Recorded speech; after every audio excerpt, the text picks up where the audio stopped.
My deep appreciation of theater history was instilled in me by Tom Empey, a college mentor to me and hundreds, if not thousands of others. While teaching Greek theater terms, he would grab the fabric of his slacks and say, "You see these pants? Euripides, Eumenides," making light of content that could be considered rather dry and stuffy while still maintaining respect for the art, which is what I want to do with this podcast. For each episode, I invite a guest from the many paths my theater career has taken me down. I give my guests no idea what we'll be talking about, but they know we're going to find an outrageous story about theater history and perhaps get a better understanding about why we're still doing it after all these years. So, welcome to Euripides Eumenides, and I am your host, Aaron Odom. Apocalypse, I said, why you want to show up now? Just when the heart of my life was getting good. I'll give you one more chance. Walk on out of the door, yeah. Get your ass to getting where the getting is good.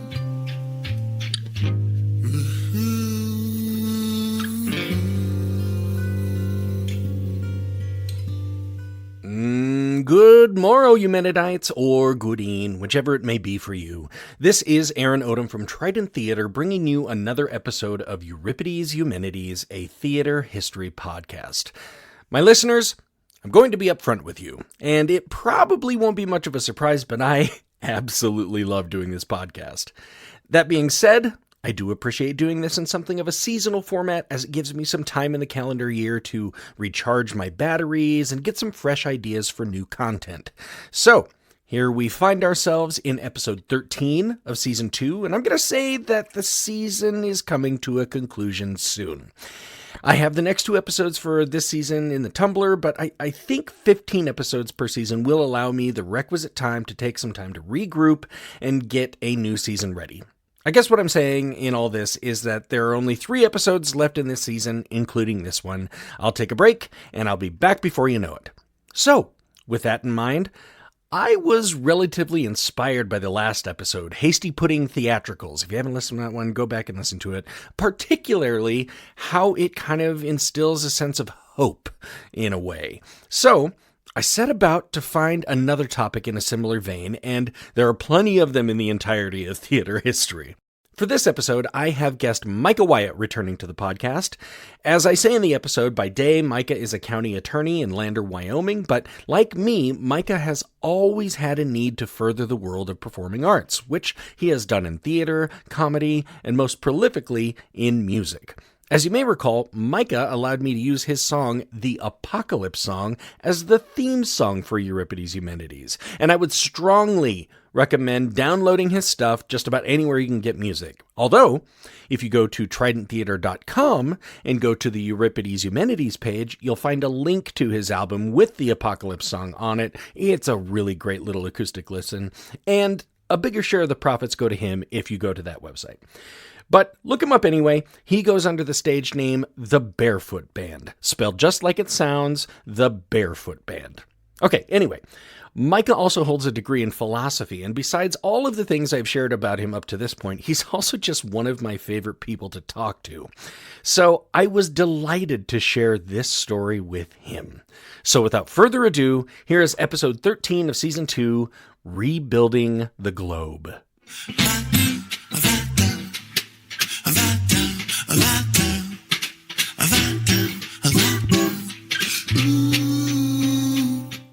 You know, Micah, I have had occasion recently to think back on things that I have seen that I've watched people build from the ground up, and there are memories there that are, you know, the place has changed, or, you know, something is different about the place. But at one time, it had this great thing.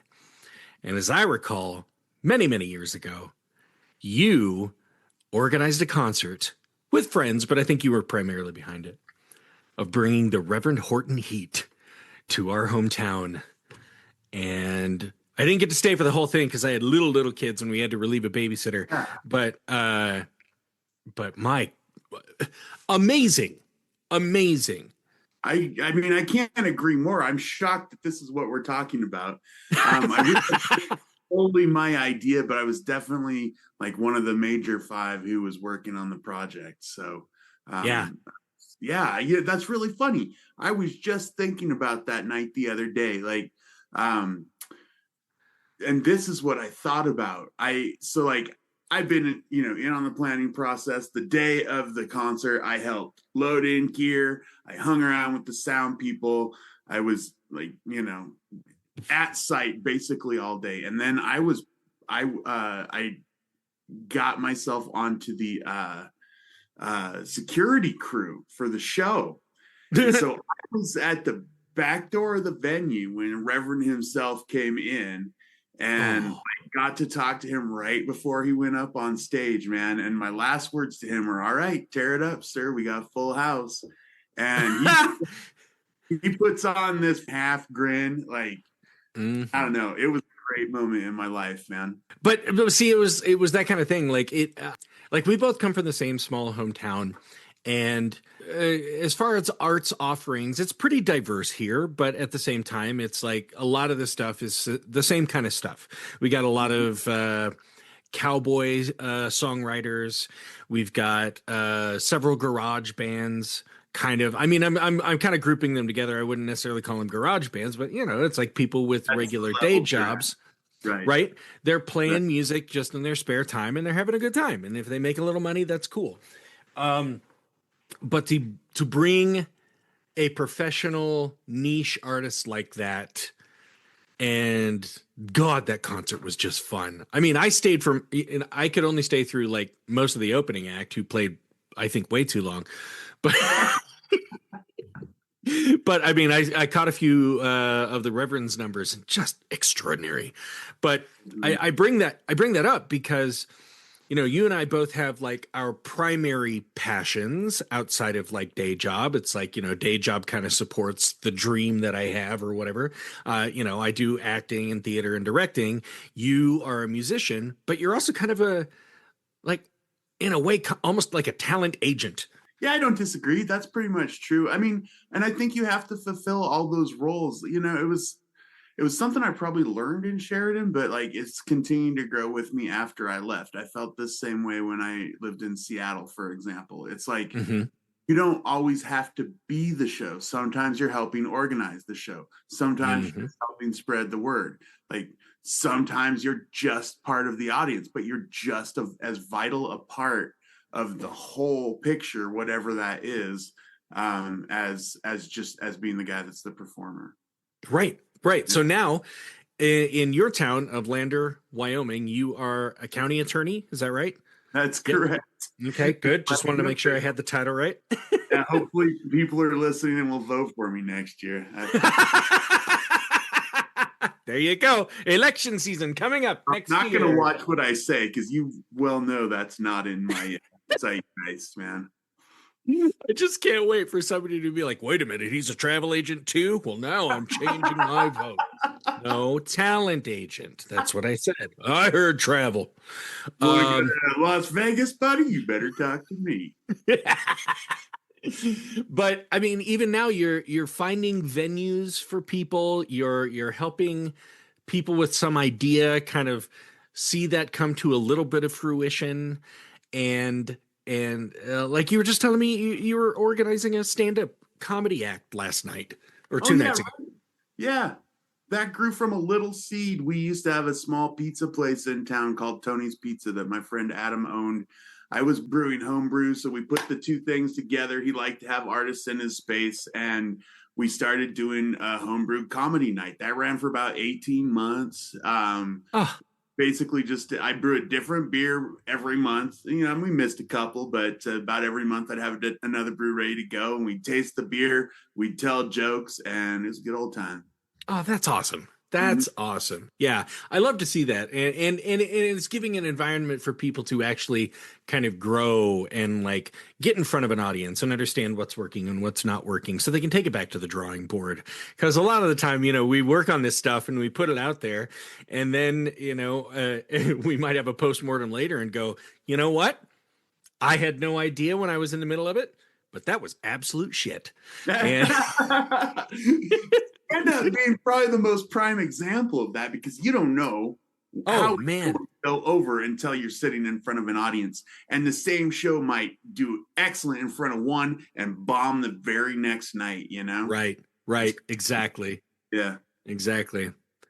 Well, that's amazing. I love to see that you're still doing that. I think that's great. And I don't think people understand how much the arts actually contribute to a culture. I mean, this is something that I've tried to develop here in my hometown over the last few years. I haven't really, I've just kind of like put bugs in people's ears and said, hey, if you did this, it really, there's a group of people that want to go out and do stuff, and if you did this, it might help you out. Like, Andra, the woman who walks beside me, we went to a play sometime last year, and we were like, you know what? After the show, let's go get some dessert. It's a Saturday night. It was 9 o'clock. I go downtown in Sheridan, Wyoming, my hometown. I can't get dessert anywhere. And I started talking to people afterwards. I'm like, can you believe that? And it was like, I had the same problem. And it was multiple people. And I'm like, there is something that you can say. There is a theater economy, or there is a concert economy, or, you can even suggest that there might be a visual arts economy where it's like, yeah, people go to the museum, but then they might want to get a glass of wine afterwards or something like that. So having a bar across the street or as part of the museum might actually be a beneficial thing. Mm-hmm. So, Micah, that's why I brought you here today. I have an example of Starting one a such. bar? Yeah, we're gonna start a bar. That homebrew you were talking about, we're going mass production. So there's a little part of me that hopes you lose that election next year, because we got some bottles to fill. Well, whatever will be, will be. But anyway, I sent you this question earlier this week to kind of mull over, and I'm very interested to hear your response. So here's the question. What would be the purpose of reclaiming historic sites even centuries after the original sites had disappeared? Man, I pondered this one for a while, right? Mm-hmm. One, I think, is like humans have this, I don't know if I would describe it as a need, because these are century-old sites. People have probably forgotten about them in their general thought process, but somebody remembered what they were and where they are, and they go to rescue them, and that becomes part of the whole reason that they're rescuing them, is that they are this ancient site for this thing, right? Mm-hmm. Yeah. And that provides its own gravity to bring people in. I don't know why, but it does. It's obviously a thing. Clearly everybody forgot about it, except for maybe 3 or 4 guys. And then they tell another guy, and he's like, well, shit, I got some money. Let's bring it back. And suddenly there it is, centuries later, right? Right. It's a common human theme, maybe perhaps even more so in, the late 20th century. I think we saw a lot more of that. And certainly a drive to, dress Notre Dame back up, for example, like rebuild the Parthenon and make sure it wasn't going to fall down on people's heads when they're walking around it. Right. Stonehenge, build fences around it so that people are not pushing them over and writing their names on it. So that's my first thought, is that for some reason, for humans, these places have their own gravity. And my second thought is that we are a derivative species, right? For probably the longest time now, cities get rebuilt where older cities were, right? One culture conquers another culture and builds a palace on the ruins of the old palace and puts their church where the old church was. So the second reason, I think, is because not just because things have that social gravity when they're brought back up, but because they have actual mystical power. And it sounds weird to hear a philosopher and an attorney say that, but I do think that it's true. The Dome of the Rock probably being the most primary example in like our modern Judeo-Christian thinking process. Like, 2 or 3 cultures have had their temple on this exact spot. And now it still continues to be just this point of contention, despite everybody right now sort of sharing it and being like, it was yours, it's mine, it was yours, it was theirs. Yeah. It's still got this mystique to it, right? Yeah. In Sheridan, when they built that really cool place down in the Whitney Park, that that cool theater place that they now don't have any theater productions in. Yeah, right. It has the best acoustics. It's ridiculous. Incredible acoustics.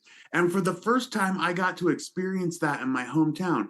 But why it doesn't have the same magic as a similar structure in Greece, I can't tell you, except for that it doesn't. If it did, we'd be having theater productions there all summer. You're right. I think you're right. And it's like this used to be a brewery and then an empty lot. And now we put plays here, or we have the opportunity. Yeah. Yeah. It's funny. You were mentioning that 11 years ago now, I directed the play Dancing at Lunasa, which is all about a rural family of sisters in 1930s Ireland who get their first radio. And because this radio is like streaming in all kinds of ideas from around the continent, their perspective on things begins to change. So what I had the set crew do is design a set that made it look like it was kind of built on the top of like melted ruins from the past. It's like, we did that. Let's try a new idea. So this is the thing that's here now. And eventually it will just be another layer of candle wax that's mixed in the rest of them. So yeah. Well, yes, I think you're right. I think there is some truth to both of those things that you're saying. And we'll probably find out a little bit more about that today and figure out if that might have been what was in mind here. So I'm going to start with this. From the records of the time, we have a pretty decent idea of what theater buildings looked like in the time of Shakespeare, particularly the theater that housed Shakespeare's company, the Lord Chamberlain's Men. This building was known as the Globe Theater. Now, I have a feeling for this episode, Micah. I'm going to have a lot of Shakespearean scholars either clicking their tongues at me or just like outright apoplectic about how I'm going to be describing something. The byline for this podcast should be "will make you apoplectic," though. So anyway, I can't really go down a huge rabbit hole right now, so I'm just going to ask you, Shakespeare enthusiasts and everybody out there, as soon as I say something, don't just go, well, on the other hand. Just stick with me here. We're getting somewhere. Besides, I have several centuries to cover and or skip. So, that being said, Micah, let me describe to you what these theaters look like, and my listeners who might not be familiar. And to understand them, you have to kind of know a bit about how they originated. So when the British Renaissance began, a few types of buildings were usually modified to be used for the purpose of theater, two of which were mainly outdoor venues. The courtyards of inns were used quite heavily as they could sustain a relatively large amount of people at one time. But another type was known as a baiting house or a bear garden. Ah, you know about these, I'm sure. For those who don't know about what baiting houses or bear gardens are, these were entertainment venues in which the primary attraction was basically an enclosed pit or arena in which trained dogs would be released to attack a bear that had been tethered or chained to a wall. Mm-hmm. I think there was a scene like that in Game of Thrones. I think they had a bear baiting pit in Game of Thrones. I think you're right. Yeah. Yeah. And oftentimes the dogs were pit bulls or other breeds that have been reputed to have something of a vicious nature, whether the reputation is accurate or not. Now, this is something I didn't know until I began researching for this episode, but Micah, often the bears would have their teeth and claws removed before the event. Wow. No anesthesia. Of course. Well, And they don't feel anything at this point in time. Science hasn't caught up with that idea yet. So just take them out. Yeah, that's good. Safer for the dogs. there's a part of me that thinks that would be more entertaining to watch. Sure, it would be. Like that bear's gonna bite Bart in half. Well, let's take half his teeth then. One tooth out, the bear swipes big and like, well, Anthony is gone. All right. You boy, what would you do for a shilling? All right. Volunteers? Now the whole sport was basically seeing how many dogs it would take to bring the beast down, and bets could be made either way. Like, I bet it's going to take this many dogs. I bet it'll take this many minutes. I bet the bear will win. You know, I don't know. Right. So, yeah, that was the venue. That was fun. That's what people did for fun. Overabundance of bears, man. That's the thing. Like, what are we doing with all these bears?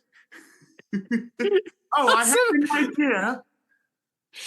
Like, I just thought of, like, you know, today in a lot of communities, you have people who feel obligated to go do things that people they know are involved in. They're like, oh my God, my cousin Bud is in a barbershop quartet and he's at a church. I gotta go see that. That's the conversation that might have been had. It's like, well, I can't go with you to, you know, see the juggler because, well, Pete's in a bear baiting thing and he's got a couple dogs. He's the dentist, you see.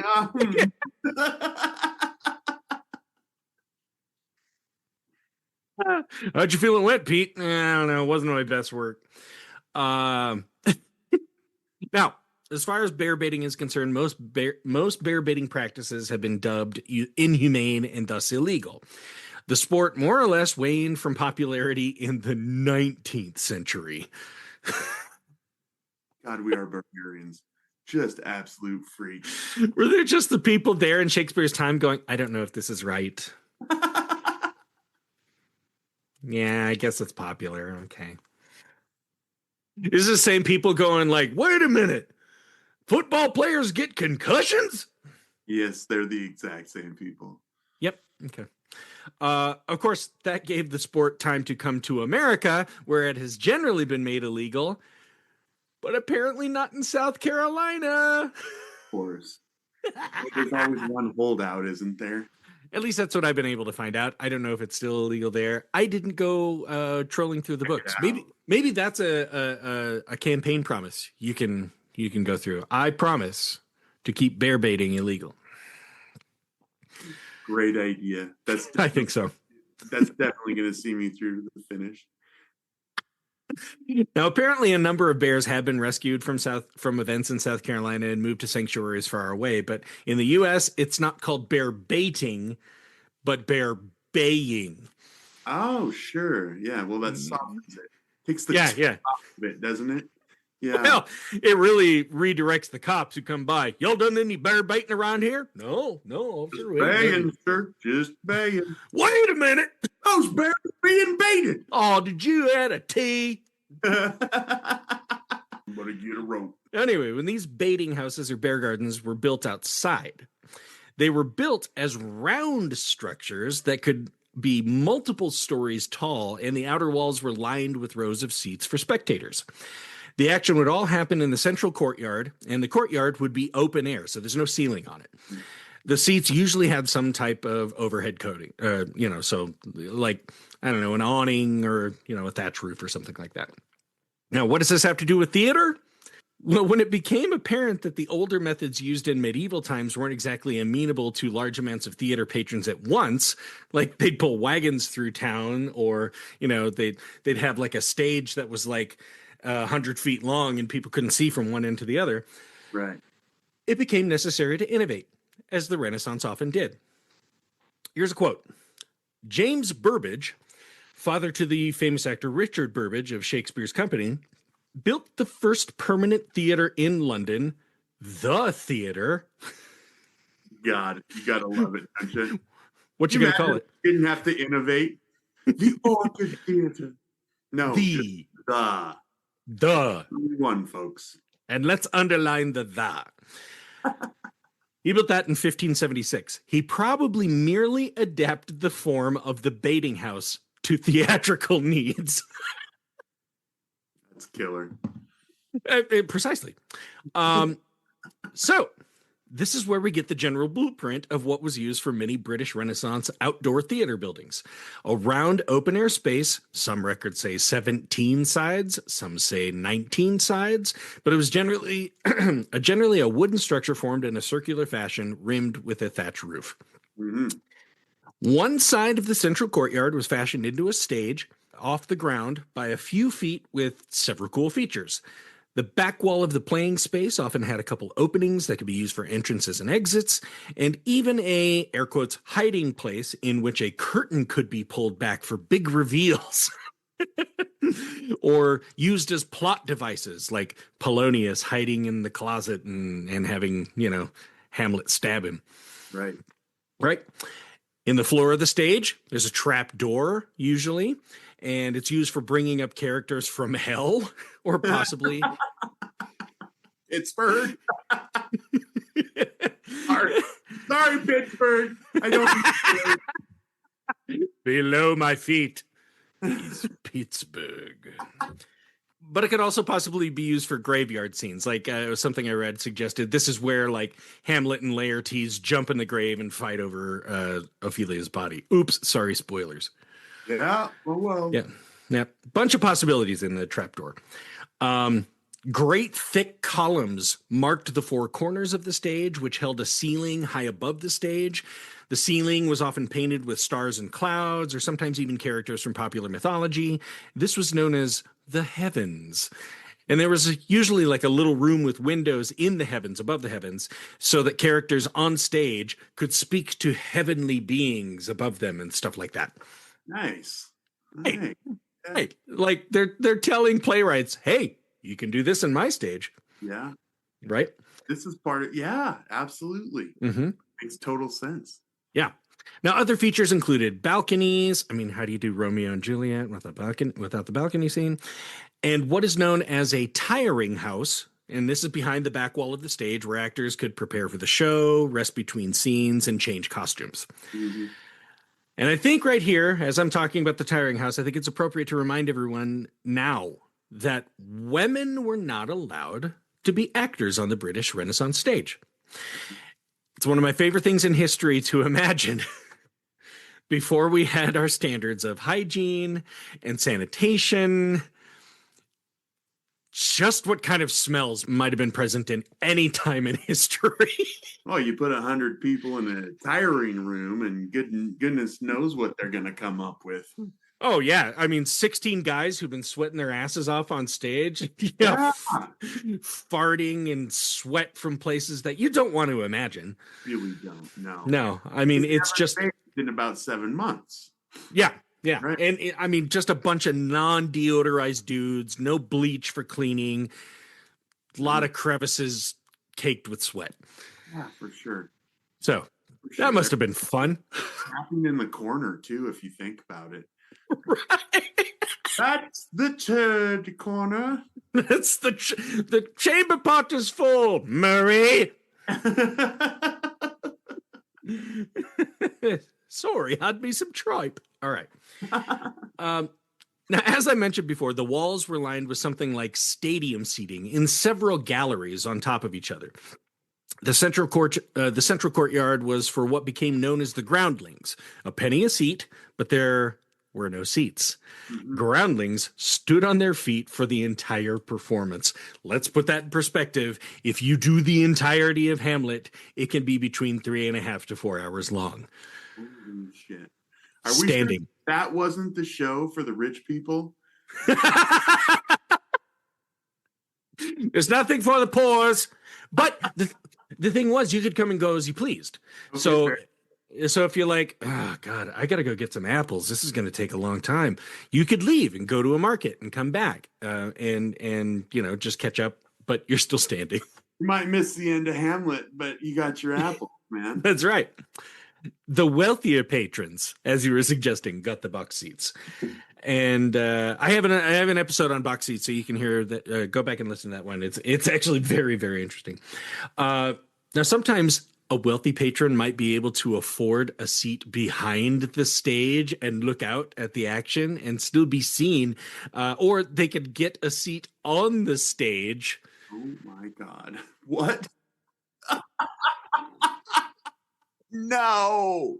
Yep. Yep. They're just sitting up there like, ooh, that's sharp and pointy. I mean, not even imagine. Could you imagine? Like Nope. your banker friend sitting there in the corner. You have to say all these lines you made up, half of them about how all the bankers should die first. Like, He's just sitting there like, oh, that was a good one. Bravo, your home is foreclosed. But yeah, I mean, I can't even imagine, like, that gives you such a terrible view of the play. But I mean, that's not the point. The point is they want to be spat on and smell the farts. Absolutely. I mean, I hear that about like some people who will go to Broadway and sit like dead, like save up their money to sit dead center, front row, so they can get spat on. It must be a thing. It must be a Have thing. those seats if it wasn't a thing. That's right. Yeah. That's right. Yeah. And I guess I think I talked about it in another episode. Sometimes groundlings would love to go to theater and crowd the stage because there's a possibility that people might drop food because they didn't necessarily have food props. They used real food sometimes. Right. And so, like, you know, there's just a possibility like, are they going to drop a potato? I'll pay my 1 farthing for a chance at a potato. Now, it's estimated that most outdoor British Renaissance theaters could hold anywhere from 1,500 to 3,000 paying customers. Oh my God. I mean, that's just Yeah. I was just asking you, like the venue you were just doing, it's like a little local brewery, and you know, it's like maybe 50. Maybe. You know, I mean, the theater that, you know, I'm the president of the Civic Theater Guild right now. We can seat 85. Yeah. You know, it's a nice. That seems like such a crowd. Yeah.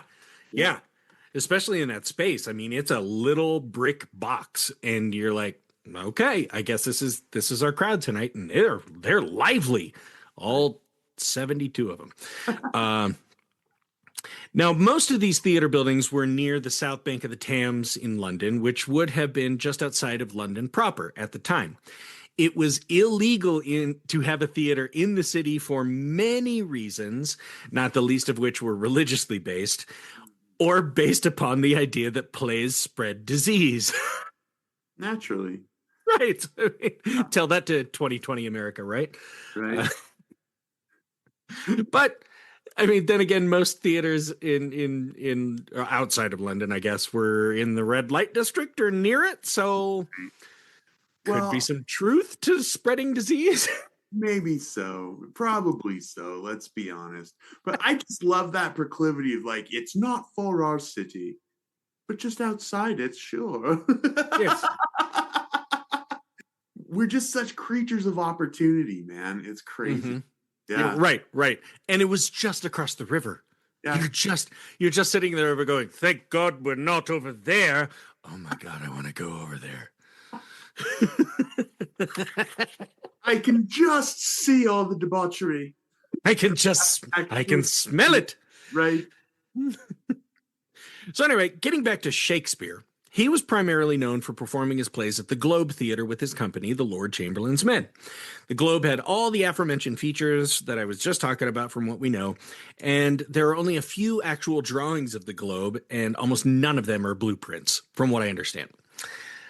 The Globe was built in 1599 and housed several companies, the Lord Chamberlain's Men being the most notable. As wooden thatch buildings are known to do from time to time, the Globe burned down in 1613, just 14 years after it was built. And then it was ultimately reconstructed in 1614, due to the popularity of Shakespeare and the company. Mm-hmm. The Globe lived on after Shakespeare's death in 1623 and stayed open until the Puritan Parliament executed King Charles I and illegalized the practice of theater in 1642. If you want to listen to that, go back and listen to my pilot episode. That was a really crazy one about just how far the Puritans went and how it backfired on them. But yeah, the Puritans had the building torn down in 1644, Wow. seemingly only out of spite. Yeah. What else would it have been for? I mean, Safety.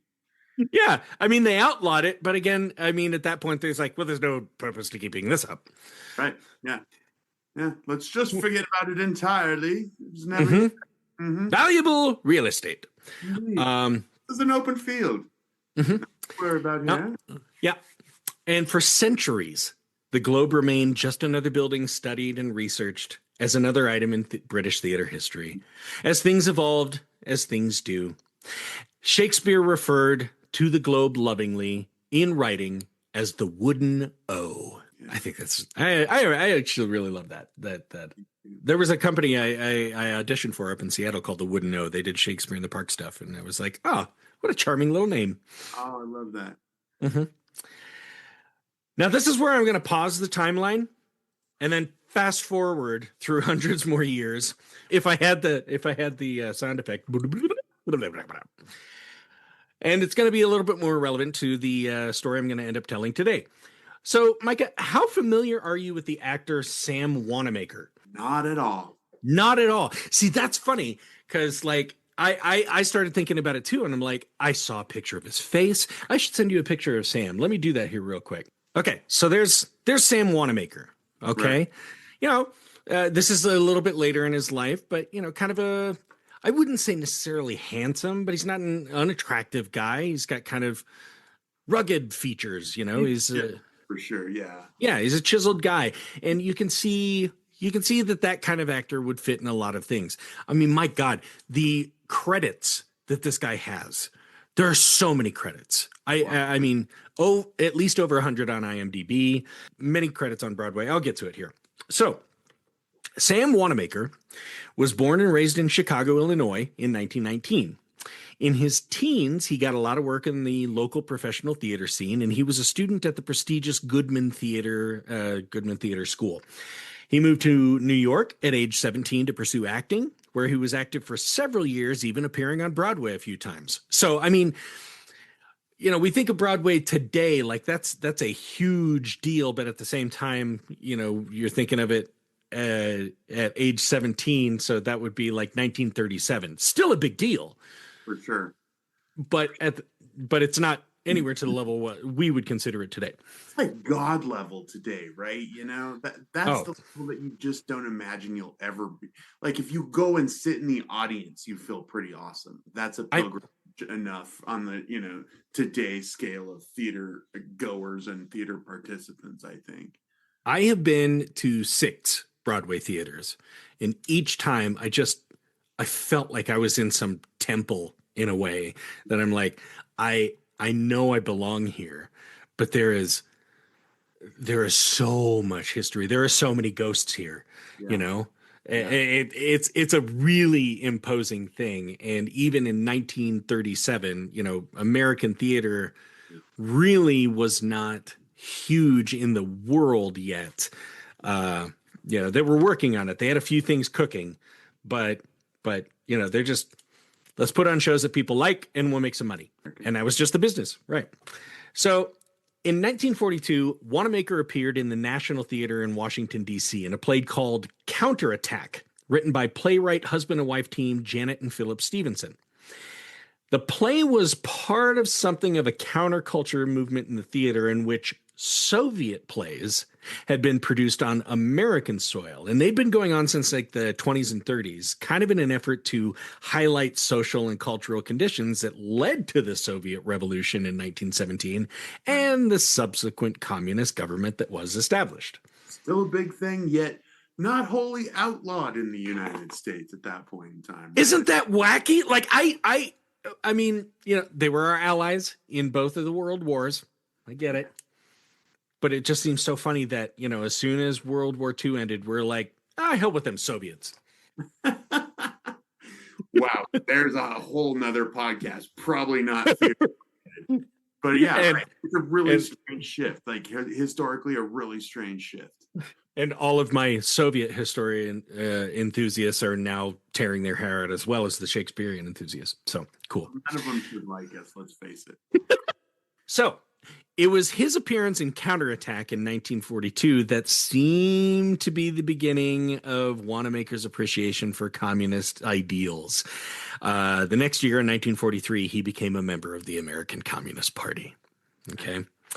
But that didn't stop him from wanting to serve when his country needed him. Wanamaker served in the U.S. Army from 1943 to 1946. I think he was stationed in the South Pacific. And upon returning home, his career became quite diverse as far as the media he would perform in. I mean, if you look him up in any fashion, his career is extraordinary. Hundreds of credits in film, television, and radio, not just as an actor, but as a director as well. So, I mean, like, he kind of ran the gamut. He has one of those resumes that I just love to tell actors, like, you could have this. Like, people might not know your name for this reason, but you have your entire life and do anything that you want. Yep, absolutely. Right. But Micah, unfortunately, we're not necessarily here to talk about his career. Blast. Okay, I was going to learn something today. Oh, you are. But I feel we are akin to Sam Wanamaker in that he had this career that he loved doing, but he had this passion outside of it, and that's what we're going to be talking about. Passion of the Wanamaker. Isn't that a Star Wars episode? Yes. Post World War II, like we said, anti-communism became a big thing in America, with Wisconsin Senator Joseph McCarthy leading the charge to remove any communist element from the country. Wanamaker continued to be politically active despite the oppositional pressure. In 1947, he appeared in Washington as part of a mass protest against the House of Un-American Activities Committee. Humphrey Bogart and Lauren Bacall were also there. Wow. So these are the people he's rubbing elbows with. And elbows, that's exactly what I'm saying. And we've got the same ideas about things, which is kind of wild.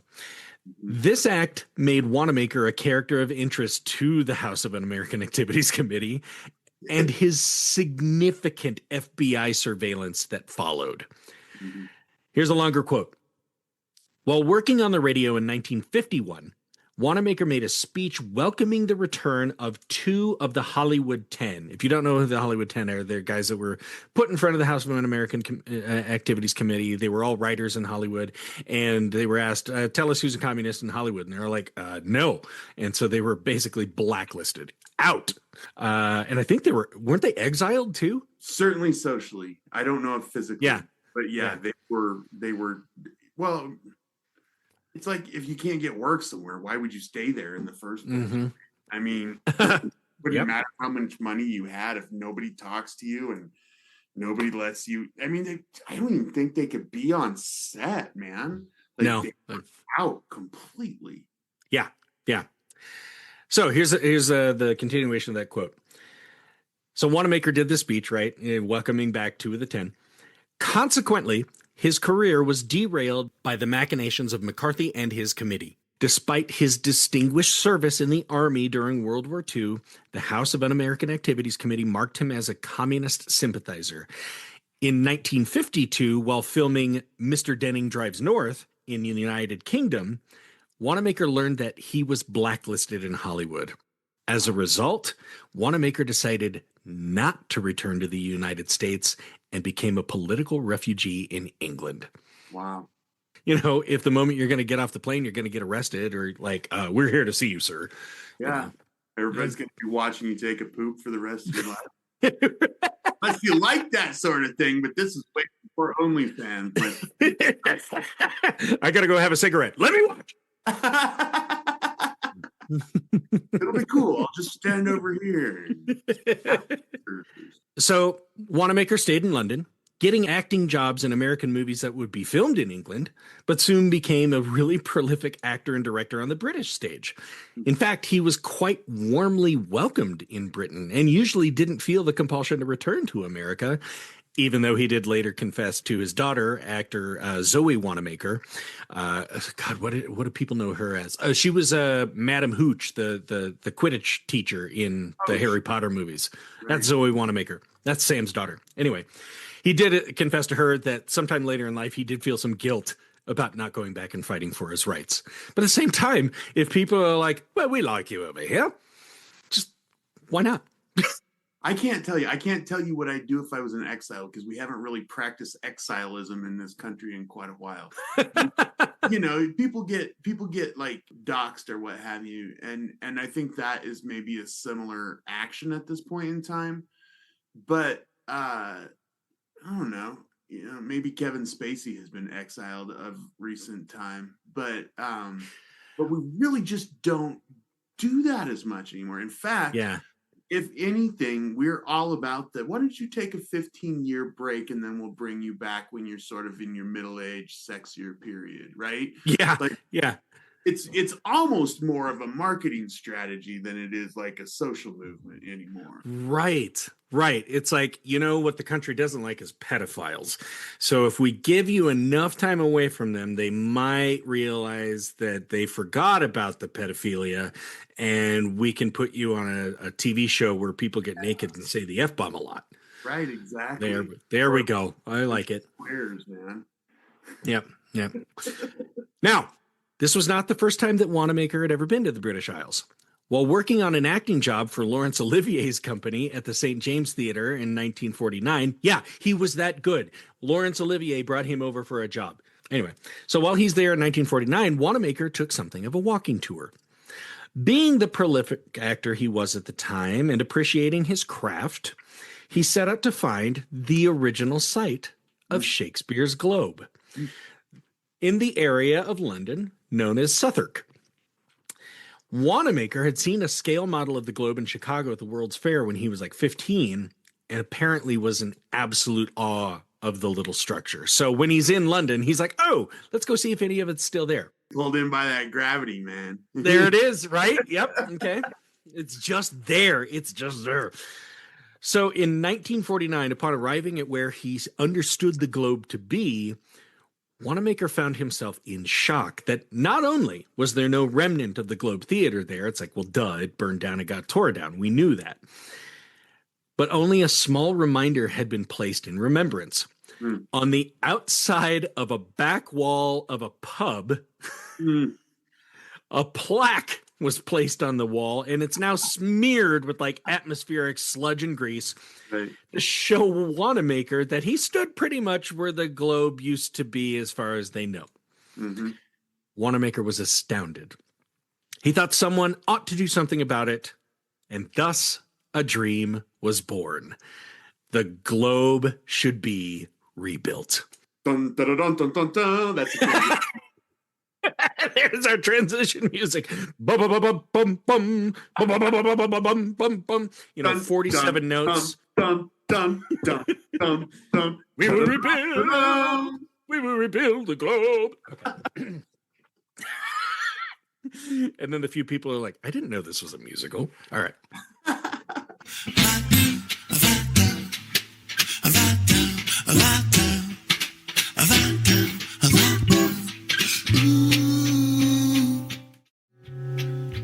So now you've met Sam Wanamaker and seen his vision. Just wait, you Mennonites. He's got a lot more in store, and I hope inspires you with whatever big dream you have that people are telling you will never happen. You never know in the world of theater. But while we're stopped, I'd like to remind you that the season is wrapping up, and if you want to find out when Euripides Eumenides, a theater history podcast, will be back, follow the show on Instagram. I'm sure we'll announce it there.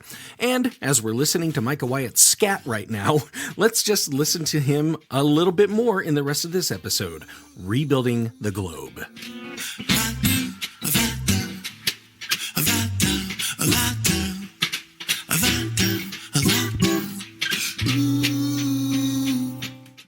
So upon his return to Britain in 1952, when he was escaping the Red Scare, he was very involved with the London stage, among many other projects that he did there over the years. But the project of rebuilding the globe was never really far from his mind. Just kind of in the back going, if you build it, you know? Sam had two significant Shakespearean achievements to note. I mean, he had a lot more. I'm just going to bring these two up. In 1957, he was appointed the director of the new Shakespeare Theatre in Liverpool, and eventually developed the theater into like a sprawling arts organization that, besides theater, not only brought in new and interesting works from America, but also hosted presentations of trending films. Bands and orchestras played there live. There were some operas that were tested out there, and even some visual arts. Wow. So it's like, it's not just Shakespeare. It's like, this is speaking to all of us. This is every artist. Bring your stuff. Pretty right. Yeah. Wow. The Guardian called Wanamaker London's favorite actor and director by 1959. By 59, 7 years? Yep. Wow, man. Yeah. I mean, you look at it today. I love this current thing where people are like, Pedro Pascal's in everything, or God, Oscar Isaac again. And you're like, yeah, Right. the dudes are solid and they do good work. Solid, and yeah, right, exactly. You get in one hit and you get that solid gold for, I don't know, 5 years, a decade. Just all kind of depends on how you milk it. Yeah. And I mean, you can go back and look. I saw this timeline of like Oscar Isaac's career. He's been doing shit since like 2002.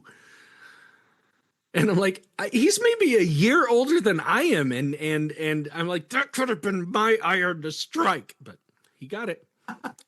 Good for you, Oscar. Anyway. So yeah, by 1959, he's London's favorite actor and director. And that's when he joined the Shakespeare Memorial Theatre in Shakespeare's hometown of Stratford-upon-Avon, and very memorably played Iago opposite veteran actor and fellow communist sympathizer Paul Robeson, who played Othello. He was a Iago. Interesting. Yeah. Fascinating. Yeah. And I mean, I look at that picture and I'm like, yep, I see an Iago in there. I see an Iago, but I also see like a kind uncle. You know, he's a very, like, his look is very diverse. Anyway. Definitely. Well, Iago is one of those weird villains too, man. He's not like not your typical stage villain. Mm-hmm. To his air quotes best friend, he's got to look like a best friend in general. And then behind the scenes, he's like, I'm going to kill that guy. Right. Yeah. So understandably, in the eyes of the British, he had been given kind of the Shakespearean seal of approval. Throughout the 1960s, and after the decline of McCarthyism, Wanamaker was able to come back and forth between the U.S. and expanded his acting and directing repertoire even more, but always returned home to England, even though he never renounced his U.S. citizenship. And I don't think he ever applied for dual citizenship either. They just kind of were like, well, you have a home here. You act here a lot. We'll just take you. Right. But the Globe was always kind of in the back of his mind. And by 1970, he was ready to do it. He was ready to rebuild the Globe and restore it in its original location. By 1971, he had established the Shakespeare Globe Trust after having received financial backing from a number of wealthy Shakespeare enthusiasts. And at the time, the trust was valued at $10 million. Yeah. Like a lot of stuff I read said that he was an incredibly gifted fundraiser. Mm-hmm. Like outside of acting, he just had a talent for convincing people to give money to a cause. Like, I mean, I can see that when somebody who has money sees somebody who's so passionate about something, they just go, just by your gumption alone, I'm in. I suppose, man, but that's a lot of cash at that point in time. In 1971. I haven't even looked up how much that is. It's got to be like $70 million now. I don't know. Yeah, we'll just say that 70 million. That's yeah, sure.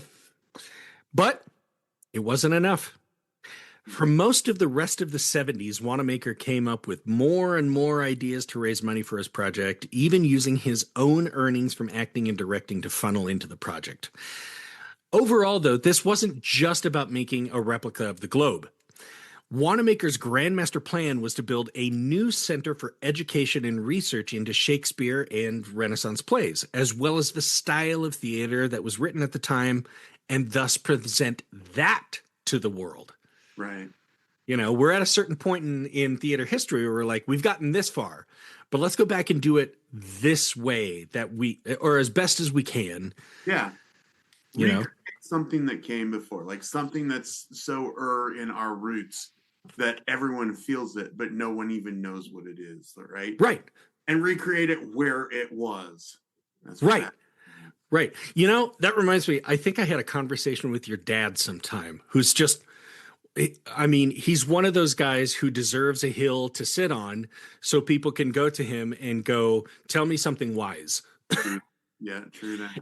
And he said, our hometown, Sheridan, Wyoming, he's like, I don't know what it is about this place, but for some reason, it is just some kind of nexus that brings in these incredibly talented artists to write here.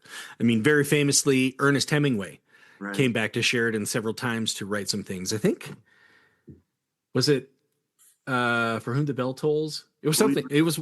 I thought it was Farewell, but yes, I think you're right. Farewell to Arms, that he wrote a significant part of here, and it was just like it. This was his muse, sitting up in the mountains near here, maybe going on down into town, getting in some bar fights. I don't know. The place to quit, by the by. Oh my God. Can you imagine like later, like, dude, you wouldn't have any idea who I got in a fight with tonight. Now, he had a lot of, you know, obviously like through the 70s, it was building. The idea was building, but he had a lot of like opposition and stuff that he would have to overcome. Like, you know, there were buildings there already. Right. Yeah. Okay. Them, yeah. Yeah, and plus, he would have to gain favor from the local government of Southwark, much less the Crown, who apparently had something of an obvious final say on it. But then again, the Crown hadn't really ever been too excited about commemorating this slice of history with a building, and this is an attitude they'd held since the 17th century. Right. Yeah, once an idea gets official amongst that group, they don't just give it up lightly, do they? Yeah. Right. Well, we haven't done that for years. He gets blacklisted in the States, goes to Great Britain, and chooses the most unpopular cause. Genius, sheer genius. Absolutely. So Wanamaker found another site just a short walk away, and literally on the bank of the Thames. The view across the river was really stunning at the time, and it still is today. Like you can see across and see cathedrals and, you know, bridges. Oh, it's just gorgeous. So the site more or less contains some condemnable buildings, some industrial refuse, and a lot of leftover storage containers and dumpsters. So if nothing else, Wanamaker's Globe would basically be an improvement over that. Well, good. Jolly good then. Jolly good. Shall we have a play or two? Now, through the 70s and 80s, the project seemed to take on new aspects, not to make it just a Shakespeare center. There had to be some value in it for the community. But with that came the requirement for more funding, obviously. Some close to the project mentioned that several times through the 70s, Wanamaker would get an absolute spark of ambition and say things like, this year, we're going to build it. And then it wouldn't get built. At the end of that time, Wanamaker would say things like, okay, in 2 years we'll build. And then, 2 years would pass. But I guess that gave Wanamaker more time to find value for the surrounding community, find more money. Yeah. Well, as so many doomsday sayers know, man, like there's nothing more lucrative than putting off the apocalypse another 10 years, right? I love reading that about people who have prophesied the second coming of Christ, and then the day shows up and he's not there, and they're like, oh, wait a minute, let me check my math. I had it wrong. Oh, lucky us, it's tomorrow. Better come up with something. Now, to sweeten the deal for the community, Wanamaker's plan through the 70s and 80s was that he'd made agreements with both the Southwark Council and a property company who would be initial investors and then overseers of some of the site. With the property company, part of the proposed site would become luxury apartments that the property company could then benefit from after their initial investment paid off, and then some state housing that the council would benefit from. So it's like, cool. Okay, we're not just putting up a playhouse. This is actually going to, help people out and win. Yep. and make money, right? And until 1984, this was apparently the plan. An election happened that year, which completely swung the Southwark Council into a very right-leaning ideology. When the new members came on board, they really dug their heels in about the Globe project, stating that the people never initially asked for it, which they didn't, and that they didn't want to necessarily turn the neighborhood into a tourist trap with luxury apartments. Right. Yeah. I mean, that's fair. It is fair. Mm-hmm. The newly elected Southwark Council felt it was representing the voice of its constituents a little better by demanding that the site in its entirety become a more downscaled housing development or subdivision. Either way, it sounds like the site was due for improvements anyway. Sure. Right. Mm-hmm. They didn't want to pay for all that theater crap. Yeah, and then, we get people here like just a little bit and infuse some cash, and then the rest of the time... No. Heads in beds. No. Now, this opposition didn't deter Wanamaker, though. Based on the years of work he'd already put in up to that point, right now we're at 14 years. He's been working on this. He scheduled a massive groundbreaking ceremony with signs, decorations, refreshments, a band, and a press conference, which would have included speeches from many local proponents for the Globe project. And I watched a video on the event, and while it was in good intention, the American ambassador was late for his speech. Oh, shit. So while waiting for him to arrive to make a speech, the opposition from the Southwark Council got themselves in front of the press and wanted to make their opinions heard. So he pulled a damn the torpedoes moment and then didn't show up on Oh time. my God. Yep. And everybody was there. They were like, you could feel there was some kind of electricity in the air. People were like, I don't know. This doesn't feel entirely. Mm-hmm. Not everybody's on board. So this lateness, the Southwark Council getting in front of the press, well, this all caused quite a stir. It's just one of those events that you see in a crowd where you're like, all right, everybody, just enjoy your time. And then there's a little murmur over in this corner of the room. And then all of a sudden that murmur spreads to a watermelon. This eventually resulted in Wanamaker losing his temper in front of the cameras and demanding that the council members shut up because they didn't have any idea what they were opposing. Always a good idea. Oh, poor Sam. Yeah. Now, while that was one small moment of embarrassment, it wasn't really made too much better by the band more or less standing in a corner of what used to be a building on loose dirt and bricks. There was a large globe balloon, like it was enormous, like it must have been about 20, 30 feet across and just as tall. And it was held in place by a crane and pushed down to the ground. It was literally a globe printed on the balloon and just in the middle of a bunch of industrial debris. I mean, certainly it's a groundbreaking, but it's not all that glamorous. No. So, the ambassador eventually got there. Sam apologized to everybody. He's like, sorry, I'm just very passionate about this project. The ambassador spoke favorably about the project, and several other prominent citizens did as well. The ceremony was concluded by the unveiling of a sign which read something like the future site of the new Globe Theater, and some old lady swung a bottle of champagne on a tether to break it against the gate, so it was christened. And then, I don't know why, I just thought this was very, very funny. They're all standing in the site of like something that has been demolished or just left to decay. And then hundreds of red balloons are spilled over the wall onto the spectators to finish the whole thing off. There's probably still trash a block away too, right? Like they haven't cleaned the place up, and suddenly the blood is released. It's so majestic. Like, it's like Monty Python, and there was much rejoicing. Yay.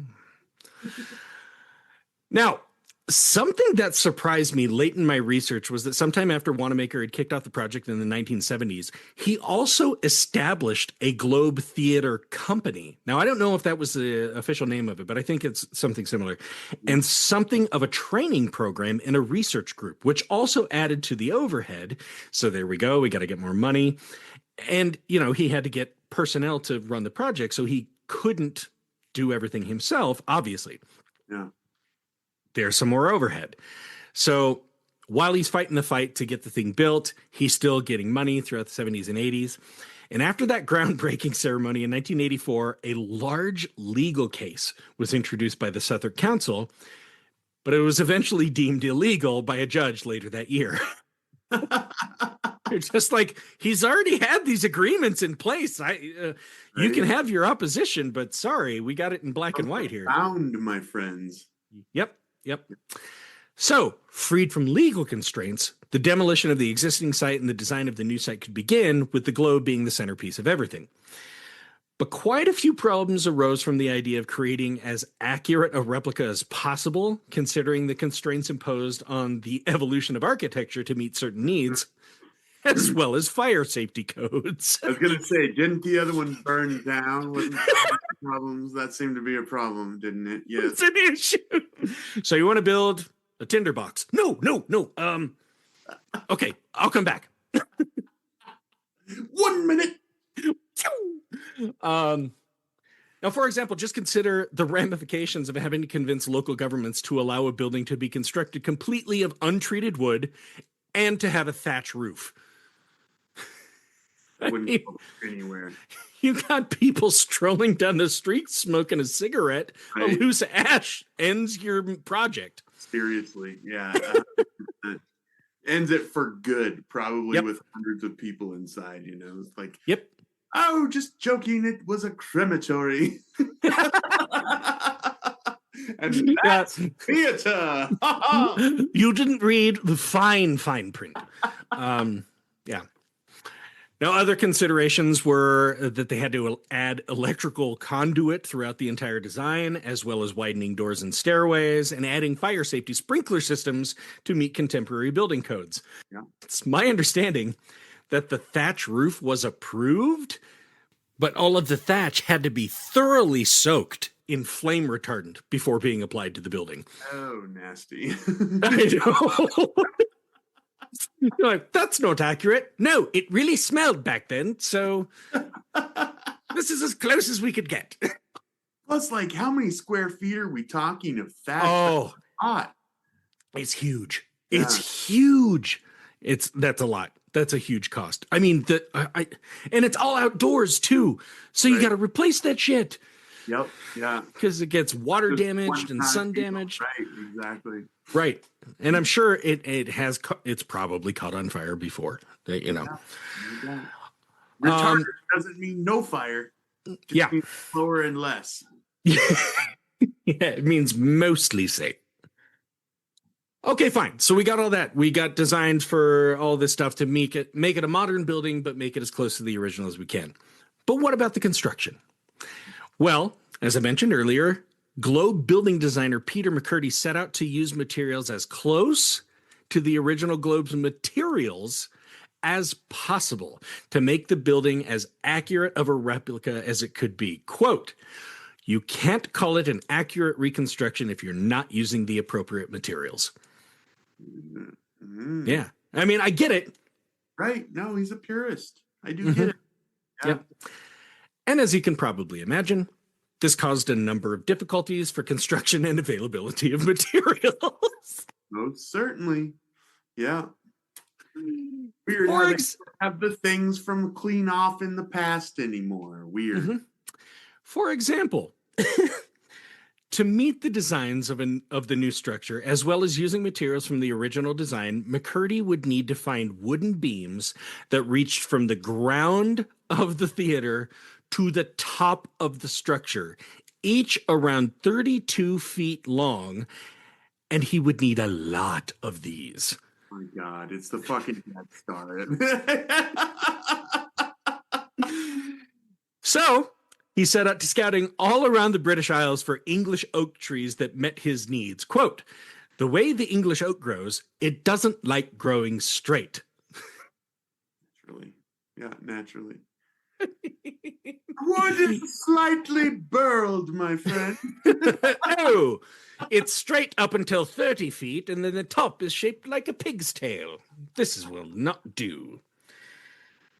Oh, boy. And beyond that, each beam would then be handmade in wood shops, taking more and more time. They didn't just send it to a factory and like, here, cut a board. Right. Naturally. Yeah. Purists. And Wanamaker himself was present for some of the tree selection and construction process. I don't think he took part, but he was there. He was there. He's getting on in age at this point in time. Right? Yeah.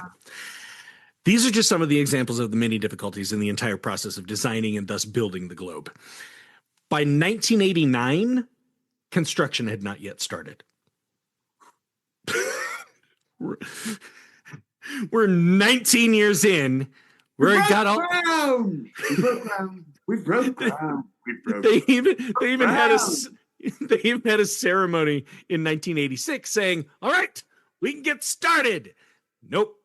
But the same year, 1989, a team of historians from the London Museum found what is considered to be about a 5% portion of the original foundation of the original Globe Theater underneath a parking lot and garage behind Anchor Terrace, which is a building that's been constructed since 1834.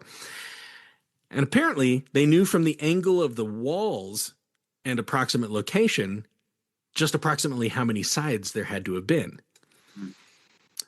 Well, this discovery just added to the time frame of the globe's design and construction. Naturally. So not necessarily taking it all the way back to the drawing board, but significant updates were needed if they were going to make it as accurate as possible. We are purists, after all.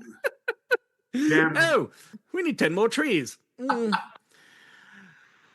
of course, the team did think to build on the original foundation, which would nullify the approval of the land grant they had already won, a land grant that existed for 125 years until they got it, not to mention the new legal ramifications of demolishing a building that had been pretty well grandfathered into the Southwark economy. Right. Yeah. I mean, that one was put up in 1834, so they're like, no. That's not what we agreed to. Few problems. Yeah. But nonetheless, this spurred designers to synthesize this new input into the already existing designs in every effort to make the building as accurate as possible. This extra time just gave Wanamaker more opportunity to raise more money. How does this guy keep going, man? I mean, I would have quit at least 10 years ago by then. Right. Know? I never went around the first site, let alone hung around long enough for some of the original foundation to be pulled up out of the past. Well, I really pissed the bed when I yelled at the press, so I think I'm out. That's that gravity shit that I was talking about. Mm-hmm. Yeah. Man. Well, I watched several interviews with him in research, and God, the passion about this project coming out of this guy.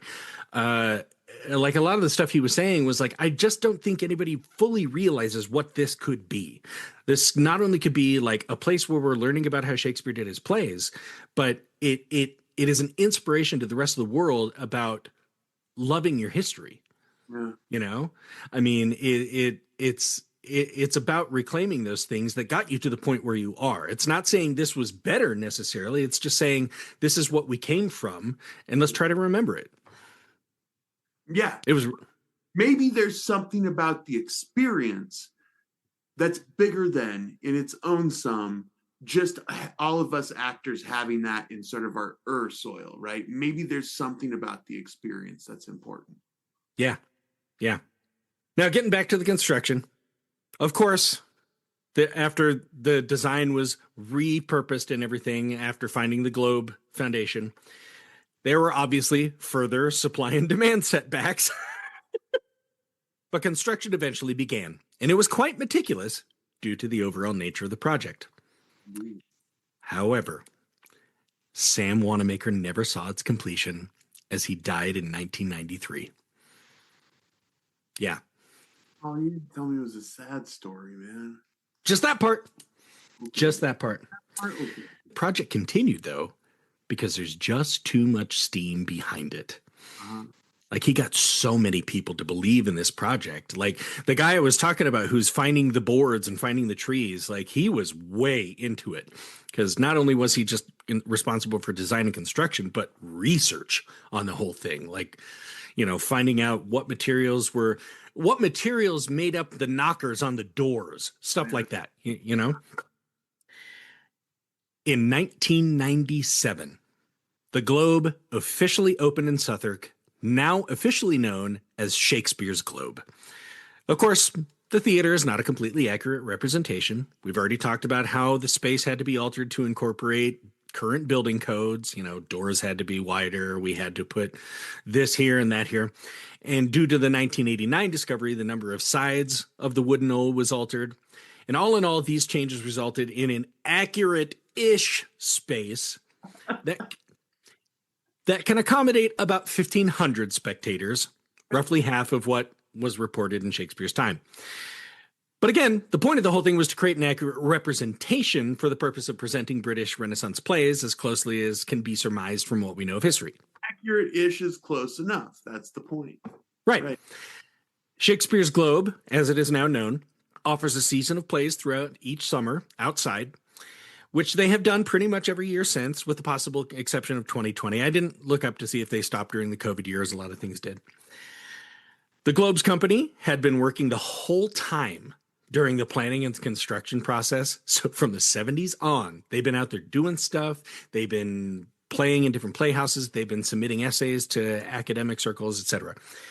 And once their site officially opened, some suggested changes to the presentation of plays were made to keep in line with keeping everything as accurate as possible to Shakespeare's time. Therefore, initial seasons saw plays fully cast with men, even in women's roles. Purists to the core. Mark Rylance, who was then the director of the acting company when they first inhabited the Globe. I think this is the funniest thing. He's like one of our most excellent and talented actors right now. And people go, who is he? And I go, he was the BFG in that Spielberg movie. You're like, oh yeah, it was funny. Great when he farted. Anyway, Mark Rylance was remembered for his performance in Antony and Cleopatra, playing the role of Cleopatra. Mm-hmm. Still doing that jazz. Yeah. And Rylance has often returned to the stage. 90s? I'm sorry to interrupt, but in the late 90s, really? Yep. And Rylance has often returned to the stage to play women's roles, all with the intention to present plays as accurately as possible. And this practice has since changed since that day, and women are now usually seen playing women's roles, although every now and then a play is presented with an all-male cast. To today's date, Shakespeare's Globe has inspired the creation of many more international Shakespearean research centers. I think even in one of Sam Wanamaker's obituaries that I read, he died in 93. The building of the project was put off because some Japanese company was making a representation of a Shakespearean theater, and they needed the same kind of wood that the Globe needed. That's some orbit. Holy. Isn't it something? Yeah. Southwark soon became the location of many upscale buildings, including London's Town Hall, and is the location of the skyscraper known as the Shard. Yeah. Years after its creation and expansion, Shakespeare's Globe created another performance space to accurately portray the indoor theaters of Shakespeare's time as well. I didn't really mention those at the beginning, but yeah, there were indoor theaters as well. Based on designs of the original Blackfriars Theater by Renaissance designer Inigo Jones, this space began construction in 2012 and housed its premiere play in 2014. The performance space is aptly named the Sam Wanamaker Playhouse. That's right. Applause. And Micah, that's my story on rebuilding the Globe. That's a great one. Thank you so much for letting me take part in this.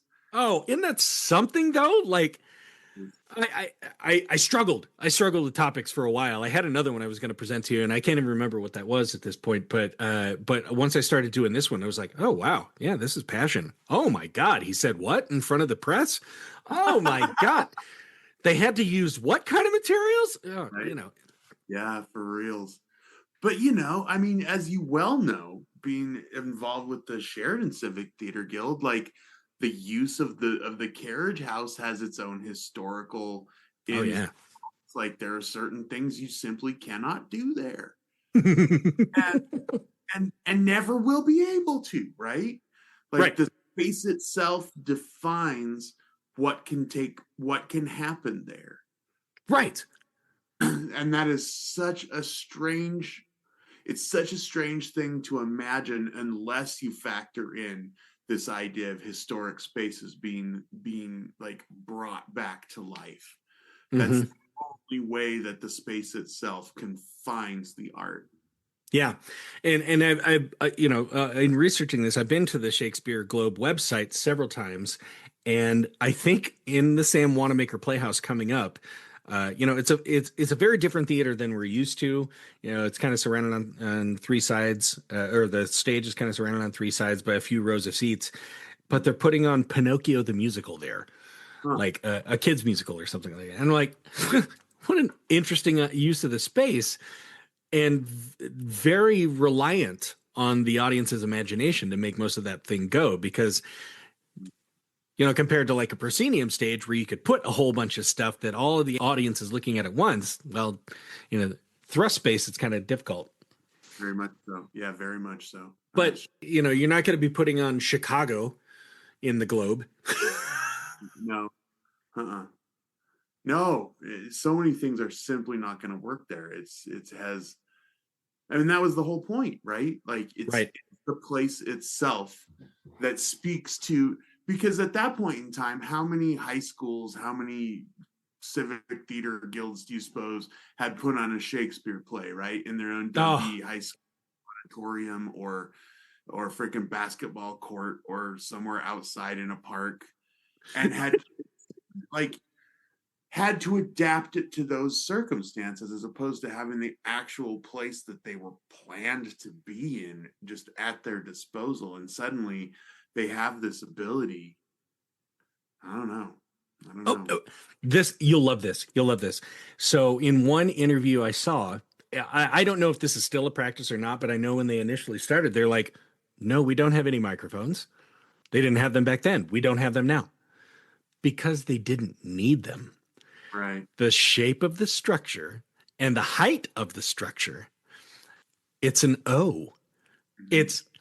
They said the acoustics in that place, Micah, were phenomenal. I mean, sound is bouncing off of everything and going in every direction. There's no way you can't hear it.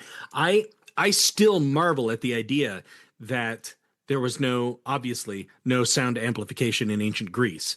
And yet you could have 2,500 people in a theater dug into the side of a mountain hear everything. Yeah, and not just people were not like pontificating. Right. Like this. They were speaking normally. So I know somebody who part of what she does is she's a jazz singer. And she got the opportunity to go to another bucket list place that I want to go to, Epidaurus in Greece. And I said, if you get there and they let you go on the stage, get right to the center of it and sing. No microphone, nothing. And she said it was unlike any other experience she'd ever had. I can't remember. I think she sang like At Last, that great old jazz tune. And she heard herself just coming back to her perfectly. So I can just imagine standing on the Globe and giving any kind of speech. Like if you're giving a humorous monologue from Benedict, or you're giving, King Lear's, speech to the heavens, crack your cheeks. And, it's just powerful. And that's why we do it. Because of the place, man. And that is why we do it. Yep. Whatever time that we're involved with it, we get to feel it. We're a part of it. You're a part of history. You're a part of the future. Yeah.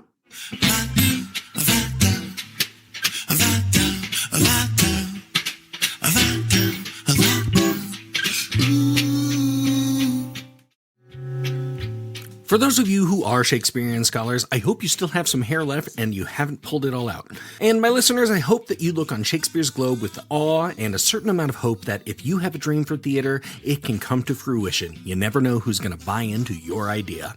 I'd like to thank Micah Wyatt for his contributions to this episode, and I strongly encourage you to look him up and consume his music, The Barefoot Band. Find it wherever you get music, The Barefoot Band. And that's it, kids. I'm going to sign off for this episode. This has been another episode of Euripides Eumenides, a theater history podcast. I have been your host, Aaron Odom. Another episode should be in your ears in a fortnight, and I will see you at intermission.